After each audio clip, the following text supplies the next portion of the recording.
welcome to another edition of His Turn, Her Turn. I'm Lauren Fix with my co-host, Paul Bryant. Cut! We gotta find Paul. I have no... Where'd he go? No. No. I'm here because all 6'2" or 3 of me, however the hell big I am, fits in the back seat of that thing. I think of this as a big seat in a small car for a small car operating in a big company that's moving to a big state. Hi, Paul Bryant. Thank you for joining us today. So we're here to take a look at the new CHR Toyota. Right, and CHR stands for Coupe High Rider. This car was originally being designed as a Scion. Which unfortunately, so sorry, the demise of Scion. Scion. I thought it was a cool car company. Went the way of all metal. They're all the cars that you and I look at and go, they're cool. I don't see it in my garage, but it's cool. My kids would love it. Well, that's who they're fishing for here. We spent some time with the manufacturer beforehand. First thing we saw, white top, like this teal-colored metallic body. Cool. At first thing I thought is, what a cruise night. It's like a 57 Chevy. Yeah. Of course, if you're from our generation, we know what a Bel Air is, the 55 to 57 Chevys, but that's like fun, I wasn't born retro. yet. Maybe you were. No, I was not born. I was not born then, and that is a fact, Jack. You know what? I think we should take it for a test drive. I'm really looking forward to this. Fully subscribed, and here we are. I'm wearing my orange sweater because today is March 2nd. Just mark this on your calendars. Why is that important? Why is March 2nd important, Paul? Because it is Texas Independence Day. Ha-ha! The People's Republic of Texas was... This was a state, it was a country, wasn't it, before it became a state? It still is a country, lady. My first impression of driving the car, and I've had it for about, I don't know, I'm guessing 40 miles or so, is that the driving characteristics remind me an awful lot of a Prius, which is not an indictment, it's just a comparison. It feels good, it feels confident. The brakes, I got into one situation where I really had to brake pretty hard, and it was, it was different. And as we accelerate as well, I gotta explain something to you about transmissions. There is a hierarchy of snobdom in transmissions. The age of people who actually drove manual transmissions is dwindling, obviously. So there was snobdom always when somebody came out with a PDK or an automatic transmission or a 5-speed, 6-speed, 8-speed. We've got now automatics. Our journalist buddies that come out, they go, oh, it's got a CVT. Well, come on, this is a $22,000 car that we're talking about. And for 90% of the people who are going to be purchasing this car, this transmission is going to be just fine. So the snobdom of people saying, well, why doesn't it have this transmission, or why doesn't it have this one? Blow it out your ditty bag. It's got great styling to it. The handling on it is nice. We've just been going through some nice switchbacks here out in some of the lake country outside of Austin, and it feels good. The one thing I will tell you is that when I look at the instrument panel, and I'm wearing polarized sunglasses, you got to look to see the numbers. They're pretty well into a tunnel, and it's a little bit more difficult than normal to see the numbers there. But then again, you could always invoke Paul's first rule of driving is, who needs the numbers anyway? Unless you're puking the engine out the valves, that's the only thing attack is for.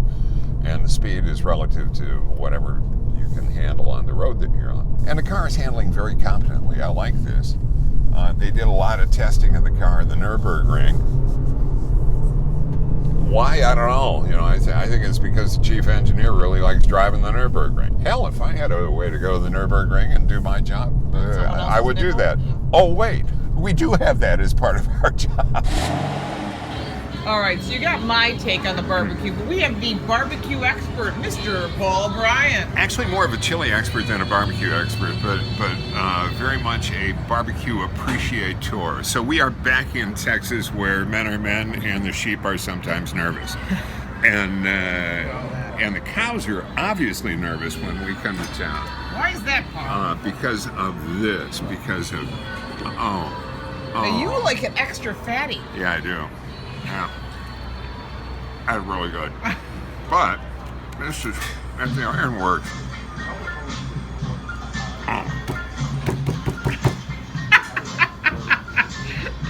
This is what we find in Austin. The really good part, and you pointed this out, is Bronto bones. That is a crazy huge spare rib. I make these at home, and I'll eat like 1.5 of them, and then Jack and Darby get the treat of the week. Your 2 Bijons? Oh, they're attack Bichons. Oh, they're attack Bijons? Yeah, they are attack Bichons. So how good is that? Well, let us know. The official report. Oh, man. Better than yours? That's what I was fighting for. And then What'd you find? St. Arnold root beer. Who's St. Arnold's root beer? That must be a local brand. It's a craft root beer. Very cool. So that means that I have to grow one of those funky waxed handlebar mustaches now because everything is craft. But anyway, good to be back in Austin. Good to be with you again. We will find more road food as the Toyota CHR review and reveal proceeds. That's what I'll do. So from the exterior, you'll see the unique look that from the headlights to the taillights to the profile, it's all about this diamond style. Now, I'm not sure why they get the word diamond style from. I'm not sure what the mindset is behind it. Maybe it's like a diamond level, like your platinum diamond, like if you're like for us that fly all the time. But you can see it everywhere, and it's intentionally put there, from the style on the headlights to the taillights to the wing and back to the edges to the body lines, the moldings. Everything has some personality to it, so it all ties together. So they had to have some sort of baseline it, and that they did. So whether you're looking at the controls on the steering wheel, the controls where the air conditioning ducts are and where we adjust the temperature, this is all that same style.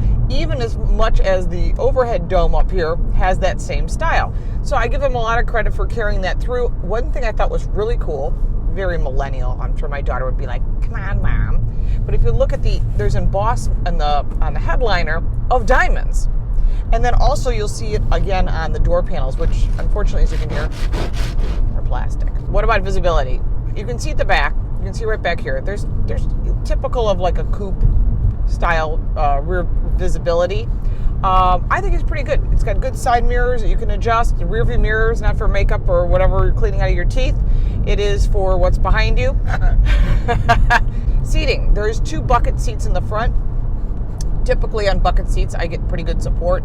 There is 0 lumbar. There's manual adjustability on both on the entry level, which is what we started with. We always like to start with an entry level vehicle and then step up so we're impressed. I'd say it's not bad. But I want to drive to Florida from New York? Probably not. But I have to say, compared to some of its competitors, seating comfort's excellent. Everything's easy to use. There's different drive modes. I mean, you can see everything, how many miles. We've driven about 182 miles. It does have the Toyota Safety Sense, which is literally everything. Radar cruise control that is constant and can bring you down to 0. It's got lane change departure. It has a rear view camera that is actually in the rear view mirror, so it's not in the 7-inch screen that's in front of you, which makes sense, in reality. But overall, I'm pretty impressed with what you're getting for your money. I think it's a great car to send a kid off to school in. I know you're going to go $22,000. Well, first off, look for incentives. Don't pay retail and check your insurance rates. It might be cheaper than that used car you were considering buying.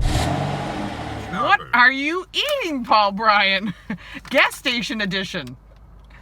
Quadratini. And you found those in a gas station? Little quadros. Oh my God, I used to eat those. those. What's a quadratini? What is it? Can you translate from Italian for us? It's a bite-sized wafer cookie. Here, it's like that. Oh man, I used to eat those. They are spectacular. Oh. It's like a little wafer cookie, that's all. So how do they taste? Tastes chocolatey and crunchy. It's chocolatey, crunchy goodness. No hot dog on a roller today. Not yet. I understand that because it's not like you can take the head unit off of one Toyota and put it into this one. They're not Legos. Because, yeah, it's not Legos. You can't do that. So while I wish that it would have had Navi or satellite radio, I understand why you've got to go a little bit different route. Right. And I understand that millennials right now, they eschew satellite radio. Oh, They go, say that. Eschü. And people say Gesundheit. Gotta have another color besides a black interior. I understand that they put this vehicle out like it did, but if you live in the lower half of the United States of America, you're gonna bake you're your gonna old buns. bake. We mentioned my chili recipe, and we got a bunch Oh of my people gosh. who were asking this. What I'm gonna say is, I will personally email you my chili recipe, but you gotta go to His Turn, Her Turn. Make Right. sure you like that. Subscribe Comment. to it. Go to Share. YouTube. Share. Do all that, and then we'll get you hooked up on that. we also have some real fun videos we have added to the His Turn, Her Turn fan page exclusively until we decide that we're going to turn this into something bigger, although it looks like it's getting that way by your comments. We now have, what is Paul eating now? Apparently, Paul has a fetish for gas station junk food that I wouldn't touch if you I put wouldn't a gun call in it my a head. fetish. I would call it a penchant. He's eating, we have videos of him eating gas station sushi, gas station gizzards, gas station hot dogs, but we also have some cool stuff from here in Texas. What's it all about? Chili. Brisket, baby. Oh, He's see, the I'm a brisket past man. world champion chili cook. I gotta say that. All But it right. is about the brisket. Overall, I think this little car for a big car company is going to be a big success. All right, where can we find you, Paul? I tweet at the Paul Bryan. You can find me at paulbryan247.com. You can find me at laurenfix.com. All my social media is easy to find. It's Lauren Fix, whether it be Twitter, Tumblr, Instagram, whatever it is. Thanks so much for watching. Check out our other videos of all the competitors, and of course, go drive one. Thanks. Ciao.